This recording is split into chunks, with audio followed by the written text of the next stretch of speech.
Bonjour à tous, bienvenue dans cette nouvelle vidéo. Petits bourgeons, donc je les laisse, je coupe au-dessus. Plus de cerveau, c'est pas facile. On démarre avec mes straw flowers, vous savez ces immortelles à bractées que j'ai semés au printemps, qui ont mis du temps à sortir et que j'adore, qui ont un peu la texture de la paille, hein, d'où leur nom straw flowers, mais limite un peu plastique. Celle-là, je vous en ai déjà parlé, je m'en suis pas servi pour mes fleurs coupées. Il y avait un petit insecte là qui dormait dedans. Je m'en suis servi pour les faire sécher tête en bas pour que les tiges restent bien droites et je voulais en fait en faire un bouquet de fleurs séchées. J'avais déjà un petit bouquet au-dessus de la cheminée avec du gypsophile et tiens, j'ai oublié le nom de ces petites fleurs à pompons jaunes que j'adore. Bref, il n'était pas très fourni ce bouquet. C'était des fleurs que j'avais fait sécher l'an passé. Et du coup, je voulais compléter simplement ce bouquet avec mes immortelles à bractées. Donc j'ai recoupé un petit peu parce que je voulais que le bouquet soit pas trop grand comme il va dans ce petit pot qui est un petit peu aux allures de pot pour plantes, donc à mettre en terre. Mais je l'aime beaucoup et j'adore l'allure que ça donne un petit peu rustique. Donc j'ai décidé de l'attacher pour que ça se tienne bien correctement et ensuite de recouper les fleurs pour que le bouquet soit un petit peu plus profondément placé dans le pot. J'adore l'allure, c'est ton crème blanc avec ces petites pointes de jaune pour les cœurs des immortelles. Ah oui, il y a aussi de la statice blanche. Et pour ces autres petites fleurs à pompons, j'adore, vraiment ça rend super bien sur un meuble en bois comme ça rend trop bien. Sur une cheminée comme on a nous dans les tons un petit peu rouges, ça rend super bien aussi, j'aime bien. C'est à la fois printanier lorsque le printemps arrive, à la fois un peu temporel, donc je vais y garder toute l'année. Et ouais, j'aime beaucoup.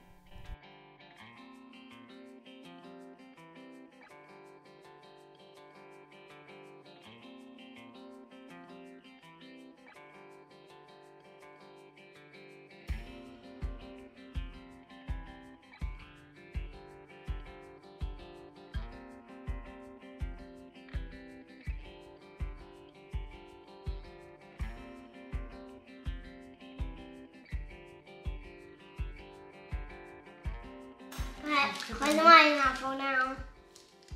Il m'en manque un parce que Louis, comme je lui ai demandé d'en faire un pour toi.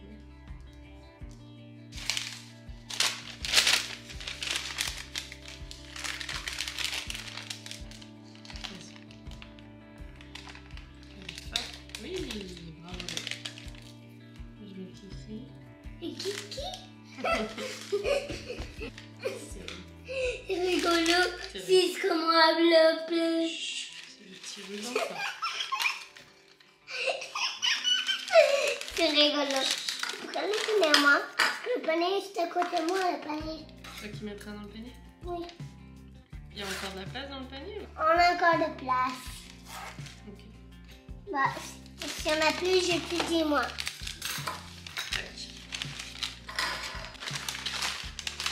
Ça, c'est le gars qui a sur le bleu dragon. I made it. I made it, maman. Good job, oui. Alors là, on va faire pour ceux qui viennent à ta fête d'anniversaire. Je suis venue arroser les plantes chez mes beaux-parents, parce qu'ils sont quelques jours ailleurs, en vadrouille. Et je vais vous montrer, j'ai refait le bac. Alors, j'ai mis... Donc, il y avait eu, vous savez, les zinnias et des mufliers. Alors, ma belle-mère a tendance à oublier d'arroser. Donc, ils n'étaient pas morts, le muflier, ils étaient juste assoiffés. Donc, pour le moment, je les ai mis dans un petit bac, là, en attendant de voir où est-ce que je peux les mettre dans son jardin. Et j'ai fait une petite compo. Alors, c'est assez deux dimensions. En fait, je suis pas allée dans ma jardinerie habituelle. Je suis allée à l'équivalent de Leroy Merlin. Ils n'avaient pas grand-chose. Et en plantes, vous savez, un peu grimpantes, enfin, qui montent, quoi. J'ai pas trouvé ce que je voulais. Bon, du coup, ça manque un petit peu de volume, là, mais c'est pas grave. J'ai pris des grosses impatiences, elles appellent ça des sun patience, au milieu, en ces grosses fleurs comme ça, en blanc. J'ai mis sur les côtés des petits pétunias ou surfinia, enfin bon, là, ce nouveau cultivar là, ces petites fleurs là qui tiennent super bien pour que ça cascade un petit peu. Et j'ai rempli le reste avec des petits alyssum. Je suis restée dans les lavandes et les blancs. Je suis bien contente au niveau des couleurs. Surtout qu'ici, on est sur une mi-ombre, donc ça rend pas mal. Par contre, voilà, c'est juste que ça manque un petit peu de volume. Mais ouais, j'avais pas trouvé ce que je voulais. Voilà, c'est pas grave. Elle est bien contente, par contre. Et là, donc on est fin août. Mais ici, en Californie, les pétunias vont se plaire encore jusqu'à octobre. Les impatiences aussi. Et les alyssum, bon, ils s'arrêtent jamais, quoi. Toute l'année. Allez, peut-être en décembre, janvier, on n'a plus de fleurs. Mais c'est tout. Et puis, donc pour le moment, j'ai pas mis de bulbe. Hein, mais à l'automne, quand les pétunias ou quand les impatiences se fatigueront, je mettrai des bulbes dessous. Et voilà, pour qu'elle ait des jonquilles et des tulipes au printemps. Mais j'étais bien contente de la couleur sur ce coin de la maison à la mi-ombre avec le bac en bas comme ça. J'ai envie de plus ce genre de couleur chez moi aussi. Je vous reprends quelques jours après, au tout début du mois de septembre. J'avais pressé quelques fleurs du jardin que j'avais fait pousser cette année. Donc j'ai ressorti la presse et je me suis fait un petit moment tranquillou à coller les fleurs séchées, les fleurs pressées du coup dans mon petit carnet. Là je recollais quelques petites fleurs que j'avais collées l'an passé. C'est pas la meilleure colle du monde hein, pour faire ça, mais enfin bon, j'ai pas envie de racheter davantage de matériel. Et vraiment je suis trop contente d'avoir commencé ce petit carnet l'an passé pour répertorier toutes les fleurs que j'ai faites pousser, toutes les annuelles, mais pas que j'ai faites pousser, soit en semis, soit que j'ai cultivé ici dans le jardin. C'est vraiment, je trouve c'est beau, puis à feuilleter, ça me donne des idées aussi à feuilleter. J'ai des amis des fois qui viennent et qui regardent ce qu'il y a dans le carnet. C'est apaisant en fait à regarder. De toute façon les fleurs ça a vraiment un pouvoir, que ce soit les fleurs coupées fraîches ou autres, ça a vraiment un pouvoir je trouve psychologique sur nous en fait, c'est apaisant quoi. Il n'y a pas d'autre mot, ça donne la pêche, le sourire et à la fois ça a ce double pouvoir en fait je trouve, de donner la pêche, la motivation de faire des choses et à la fois d'apaiser. Vraiment j'aime trop. Et du coup j'avais mis les cosmos, les gaillardia, une petite astère, bref je me suis fait ces petites pages comme ça pour l'année 2024 et puis ça me donnera la motivation ou de l'inspiration pour le printemps prochain lorsque je choisirai mes graines pour mes semis l'année prochaine. Ouais, je trouve ça vraiment, vraiment sympa de se rappeler ce qu'on a fait pousser, ce qui a réussi. Et j'aime bien le feuilleter de temps en temps, ouais. Et surtout en hiver quand ça sera un peu triste. Et ben ça me ferait du bien de feuilleter, de voir ce qui arrive bientôt au printemps, ce qui repoussera à nouveau. Puisque j'ai l'impression que moi j'oublie vite les choses en fait, les saisons après saison j'oublie. Quand j'ai ressorti le carnet, je m'étais dit j'avais complètement oublié que l'an passé j'avais fait pousser ces fleurs, alors que c'était quand même il n'y a pas si longtemps que ça quoi, faut pas abuser. Et en fait j'oublie un peu, le temps passe, on passe vite à autre chose, vraiment dans une société de l'immédiat où tout passe assez rapidement, les news, ce qui va faire la une des news, finalement 2 jours après c'est oublié parce qu'on passe à une autre nouvelle. Vraiment ça... J'ai pas vraiment le moyen d'arrêter le temps, hein, clairement. Ma fille va avoir 9 mois, elle commence à se mettre debout, c'était déjà le cas, marcher autour d'une table, enfin, vraiment ça me met une claque dans la tête, j'ai l'impression d'avoir accouché hier. Et du coup j'ai pas vraiment le temps, le moyen d'arrêter le temps et d'arrêter tout ça, et nos cerveaux qui vont à 10 000 à l'heure, en synchro avec la société. Hein. Finalement ça c'est une bonne manière. Je suis en train de tailler l'hortensia là, Macrophylla, et je me dis que ça serait bien de vous montrer. Alors, donc il y a eu floraison, là c'est la fin. Je le fais après la floraison.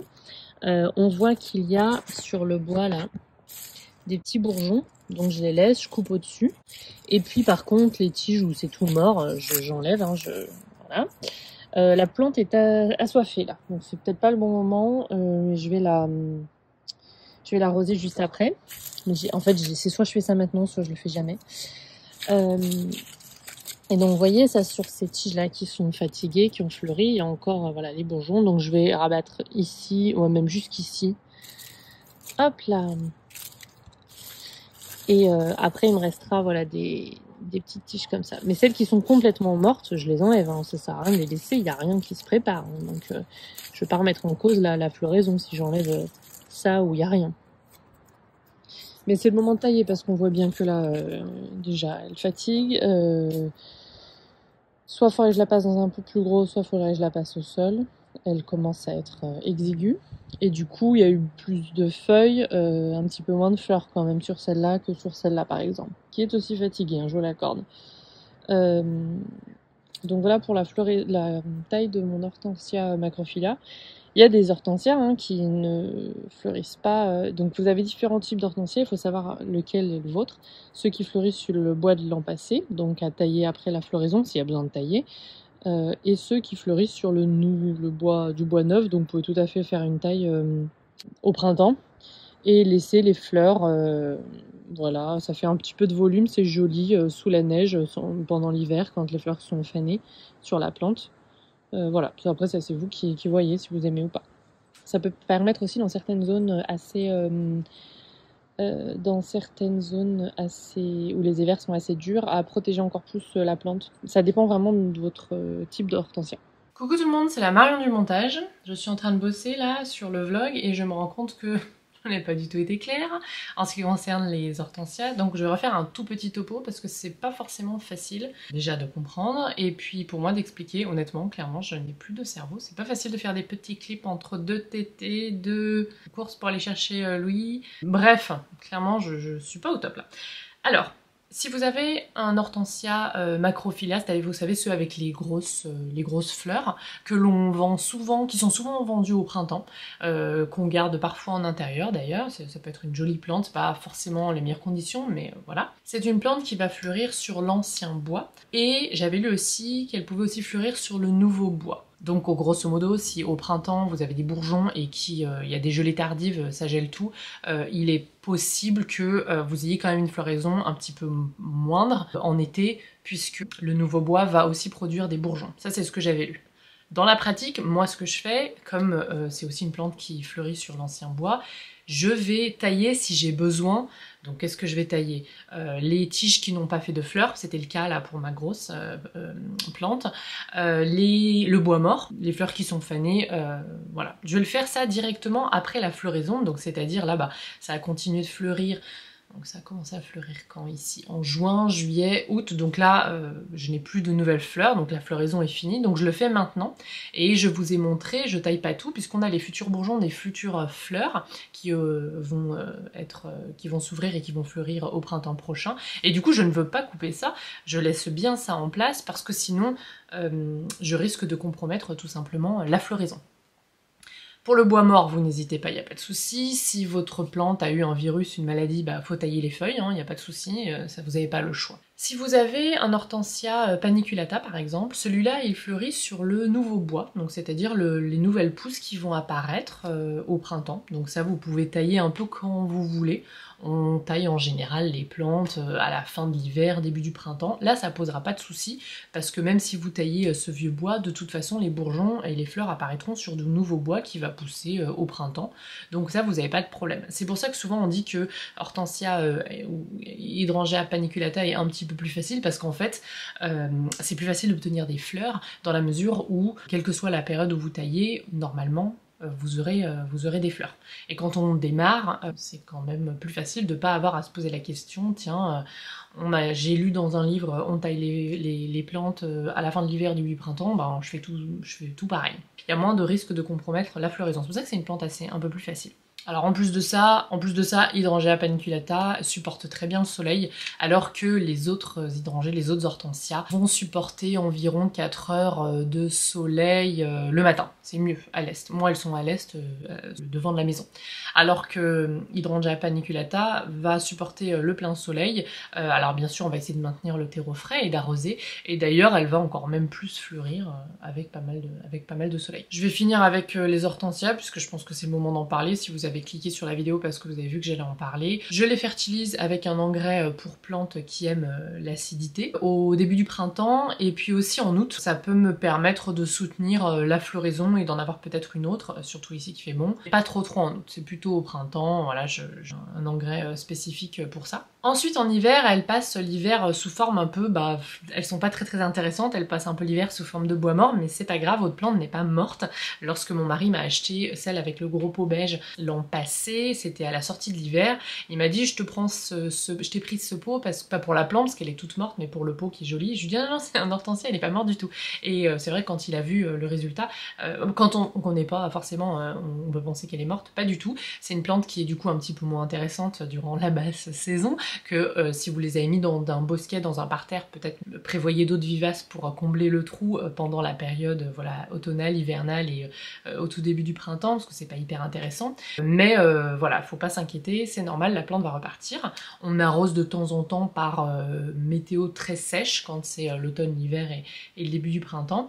Et puis ce qu'on peut faire, c'est que si votre plante est en pot, et du coup les racines sont pas à l'air libre, mais au contact en tout cas du pot, et le pot est en contact avec l'air, et du coup un petit peu moins protégé que enfoui au sol avec un bon paillis pour protéger des gelées. Vous pouvez soit rentrer le pot, si vous avez une météo et des températures qui vont en dessous de moins 5 degrés, ça peut valoir le coup, soit rentrer le pot, soit emballer le pot simplement pour protéger un petit peu les racines. Moi je le fais pas du tout parce qu'ici en Californie on ne va jamais en dessous de moins 5 degrés.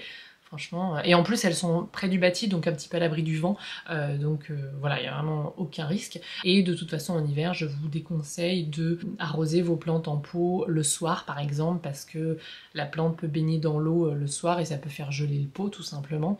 Je dis souvent de le faire en milieu de matinée quand la journée est douce, parce que ça arrive quand même en hiver, de plus en plus d'ailleurs, des journées douces et sèches. C'est un petit peu inquiétant.